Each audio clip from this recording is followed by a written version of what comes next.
Unfinished business. It's what's motivating three men determined to complete a journey they started years ago. And they're doing this to help a center that gave them and countless others a firm foundation. Tonight, the story behind the bike ride they'll soon resume in the name of paying the gifts that they've been given forward.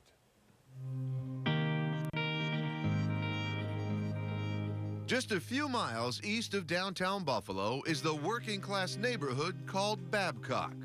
Decades ago, it was home to several large factories, including Buffalo China. Many residents had decent blue-collar jobs, but it was a tough, poor section of town where kids had to grow up fast.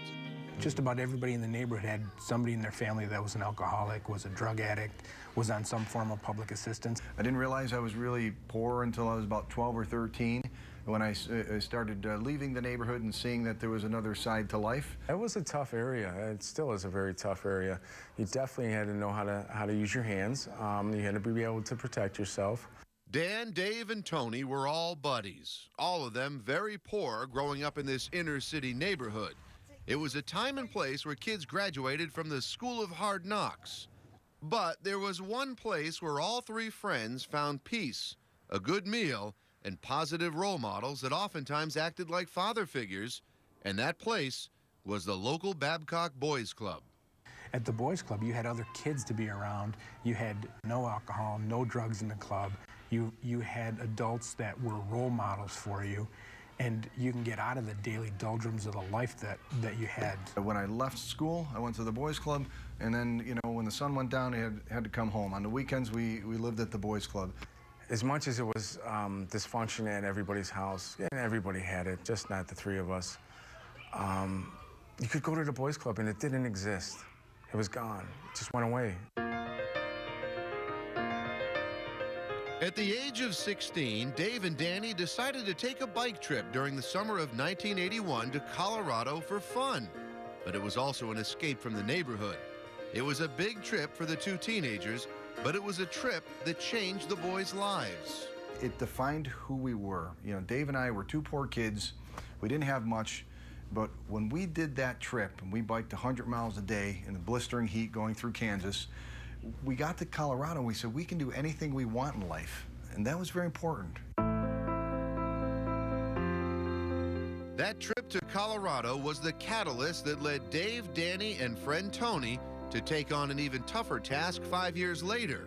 In May of 1986, at the age of 21, the three boys and Boys Club Executive Director Bob Kurtz decided to bike the perimeter of the United States. That's 8,141 miles in 100 days to raise money for the Boys Club that meant so much to them. It was an awesome task, but the boys, they were up to it. It was something their souls were itching to accomplish.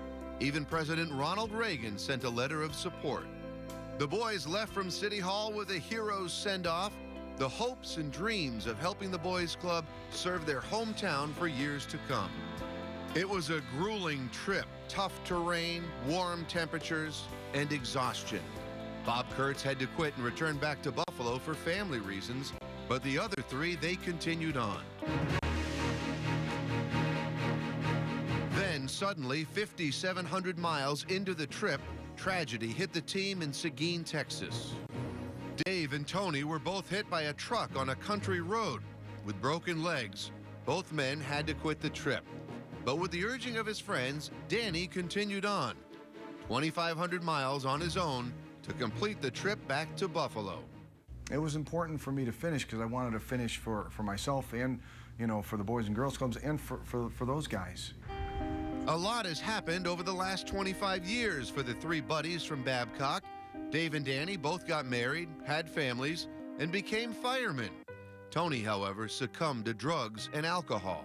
About a year and a half ago, I had to look into my daughter's eyes, and I had to kneel down, look into her beautiful blue eyes, and tell her that I wasn't going to be able to tuck her in one night. And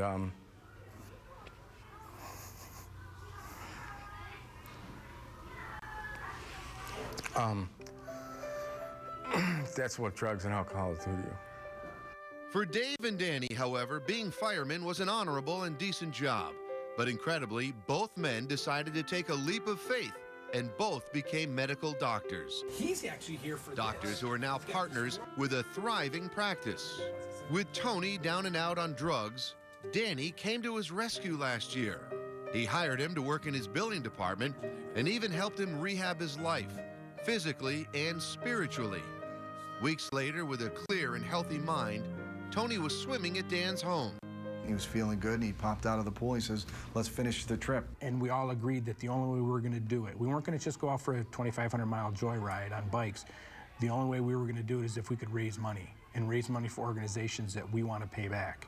We're heading to Houston, Beaumont, Baton Rouge, New Orleans, Mobile, and then we're heading up to Atlanta. And that is the genesis behind this summer's bike trip for kids. The three men will finish the trip together from Texas, where the accident happened, back to Buffalo, averaging over 100 miles of riding a day to raise funds for the Boys Club and also to help build a new Seneca Babcock Community Center that desperately needs to expand. It's a trip about opportunity and hope. Without the community center, many of these neighborhood kids would simply fall through the cracks. Without it, some of them wouldn't eat dinner. They come here for recreation. They come here for character building and life skills that they learn, here in the building with caring adults, and they have the supervision they need. So as a community, it's very important to the kids. This summer's bike trip for kids really isn't about a bike trip at all. It's about three guys paying it forward so other children can achieve their dreams. It's, I get choked up when I think about it. It's really about the things that were given to us as kids.